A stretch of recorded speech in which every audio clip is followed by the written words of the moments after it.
Good morning students, आप कैसे हैं? उम्मीद है आप अच्छे होंगे। और इस समय जो कार्य दिया जा रहा है आपको हर विषय का, वो आप पूरा कर रहे होंगे। और अगर आप नहीं कर रहे तो समझिए आप बहुत बड़ी गलती करने जा रहे हैं।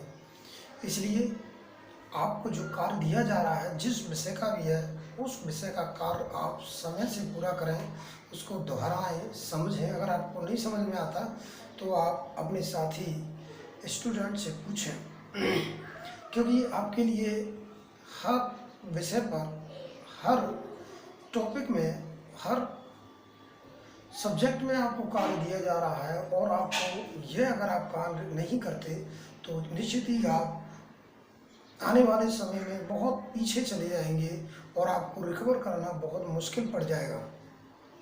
कक्षा 7 के लिए वीडियो विद्यार्थियों, हमने आपको बहुत पहले लेसन की काफ़ी सारी वीडियो भेजी थी। आपको कैसी लगी आप ज़रूर बताएं। आपको अगर किसी भी और विषय या किसी लेसन या किसी टॉपिक से संबंधित कोई भी अगर वीडियो आपको चाहिए, ज़रूरत है, तो आप सीधा फ़ोन कर सकते हैं या कमेंट में बता सकते हैं। हमारा फ़ोन नंबर है 7982754081। और या फिर आप कमेंट करके भी हमको सुझाव दे सकते हैं, बता सकते हैं, जिससे हम आने वाले समय में आपकी समस्या का ज़्यादा से ज़्यादा समाधान करें और आप उसका ज़्यादा से ज़्यादा लाभ उठा सकें। आइए विद्यार्थियों, आज हमने दूसरे पार्ट की, कक्षा 7 के लिए दूसरे पार्ट की प्राणियों में पोषण की एक नई वीडियो बनाई है, जारी की है, जो आपके लिए है, जिसमें प्राणियों में पोषण यानी कि न्यूट्रिशन इन एनिमल्स। और इसका जो हमारा आज का टॉपिक है बहुत ही इम्पोर्टेंट है। जैसे कि ये दिया है, मनुष्य में घास का पाचन क्यों नहीं होता। प्रश्न एक बार दोबारा सुन लीजिए कि गाय, बैल, बकरी, भैंस घास खा लेती हैं और उसको पचा जाती हैं, लेकिन मनुष्य घास नहीं खाता और उसको पचता भी नहीं है। ऐसा क्यों होता है? आइए हम इसके बारे में आज आपसे बातचीत करेंगे कि ऐसा क्यों होता है और क्यों नहीं होता है। आइए देखें हम इसमें बारे में, आप समझने की कोशिश करें कि घास खाने वाले जंतु वास्तव में घास को जल्दी जल्दी चबाकर यानी चबा लेते हैं, और चबाने के साथ साथ आमाशय के प्रथम भाग मैंने लिख रखा है, प्रथम भाग में इकट्ठा कर लेते हैं, जिसको रूमेन कहते हैं। क्या कहते हैं? रूमेन। रूमेंट में आमाशय 4 भागों में बटा होता है। रूमेन यानी कि आमाशय का प्रथम भाग, रूमेंट यानी कि जो घास खाने वाले जंतु हैं, जो बार बार हर समय मुंह को चलाते रहते हैं, जिसे हम जुगाली कहते हैं। तो उसे हम जुगाली करने वाले जंतुओं को हम रूमेनेंट कहते हैं। देखिए इसमें कि 4 भागों में बटा होता है, और रूमेन में भोजन का अंश पाचन होता है, जिसे हम जुगाल मतलब हर समय उनको चलाते रहना, घास को हो तो भी, नहीं हो तो भी।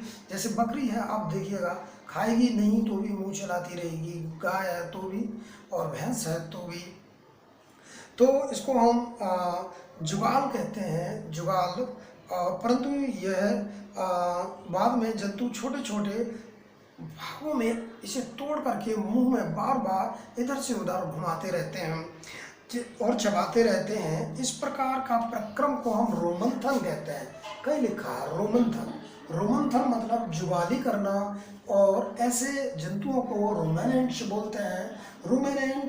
रूमेन जो है वो आमाशय के प्रथम भाग में होता है, और जो हर समय मुंह को चलाते रहते हैं, जिसमें जंतु हर समय बार बार खाने को इधर से उधर करते रहते हैं, मुंह को चलाते रहते हैं, तो उनको हम जुगाली करना कहते हैं। और ऐसे जंतुओं को हम रोमेनेंट्स मैंने लिख रखा है, या फिर रोमंथन भी कहते हैं ऐसे जंतुओं को। अब बात करते हैं कि घास पचती क्यों नहीं है। घास में सेल्यूलोज होता है। देखिए सेल्यूलोज होता है, और सेल्यूलोज इतनी मात्रा में होता है कि हम यानी कि जंतु यानी कि मनुष्य उस घास का तो सेलुलोज का पाचन आसानी से नहीं कर सकता है और ना ही होता। क्यों नहीं होता, उसका एक कारण है कि इसमें सेलुलोजन का पाचन नहीं होता और इसलिए मनुष्य घास नहीं खा सकते। जब घास पाचन ही नहीं होगा तो घास क्यों खाएंगे। रूमेंट्स में क्षुद्रांश, देखिए क्षुद्रांश का मतलब होता है छोटी आंत, वृत्तांत का मतलब होता है बड़ी आंत। बड़ी आंत और छोटी आंत में एक थैले जैसी इस तरह की एक स्ट्रक्चर होती है, इस तरह की एक स्ट्रक्चर होती है थैलेनुमा, जिसको हम अंशनाल के नाम से जानते हैं। अंशनाल, उस थैले यानी छोटी आंत और बड़ी आंत के बीच में एक थैले जैसी संरचना होती है जिसको हम अंशनाल के नाम से जानते हैं। और किसमें होती है, जुगाली करने वालों में, यानी घास खाने वाले जंतुओं में। और भोजन के सेलुलोजन का पाचन इसी थैले में होता है, इसी थैले में होता है, लेकिन मनुष्य में ये थैला नहीं होता, इसलिए मनुष्य में घास का पाचन नहीं होता। जंतुओं में ये थैला होता है बड़ी आंत और छोटी आंत के बीच में, जिसको अंशनाल बोलते हैं। और यह अंशनाल का कार्य जो है वो भोजन का यानी कि घास का पाचन करना होता है। और भोजन के सेलुलोज का पाचन यही होता है, इसमें कुछ जीवाणु द्वारा किया जाता है जो मनुष्य के आहार नाल में अनुपस्थित होते हैं। देखिए यहाँ फिर एक बात और इम्पोर्टेंट दे दी। क्या इम्पोर्टेंट दे दी कि मनुष्य के इस आहार नाल में, ये हमारी यहाँ से लेकर के पेट तक, उधर तक आहार नाल है, और इस आहार नाल में जो ये थैले जैसी स्ट्रक्चर नहीं होती, जो कि इसका पाचन, घास का पाचन मनुष्य में नहीं होने देती, जबकि ये जंतुओं में, गाय बैल बकरी में होती है, जिससे सेलुलोज यानी घास का पाचन आसानी से इस थैलेनुमा संरचना में, यानी जिसको अंशनाल कहते हैं, में आसानी से हो जाता है और जंतु घास खा करके पचा लेते हैं। सारा मूल निचोड़ ये आया कि जंतुओं में एक प्रकार का सेलुलोज पाचन करने की एक संरचना होती है जिसको अंशनाल कहते हैं, और यहीं पर सेलुलोज का पाचन यानी घास का पाचन होता है।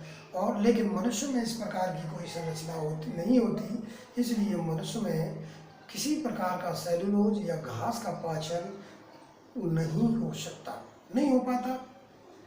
इसलिए ये सारी कुछ आपको स्ट्रक्चर दी, आपको कुछ बताया गया जिससे आप ज़्यादा से ज़्यादा समझ सकें।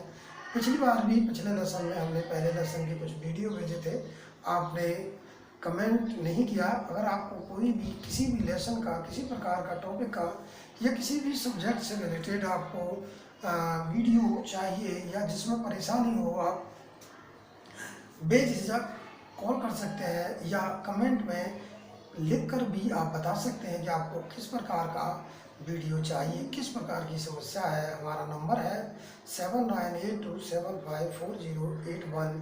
आप कॉल भी कर सकते हैं। आपको ये आज का वीडियो कैसा लगा, इसके बारे में आप ज़रूर कमेंट करें। उम्मीद है आपको आपकी समस्या का समाधान हुआ होगा, और आप इसके बारे में ज़रूर कमेंट करें, हमें बताएं। धन्यवाद।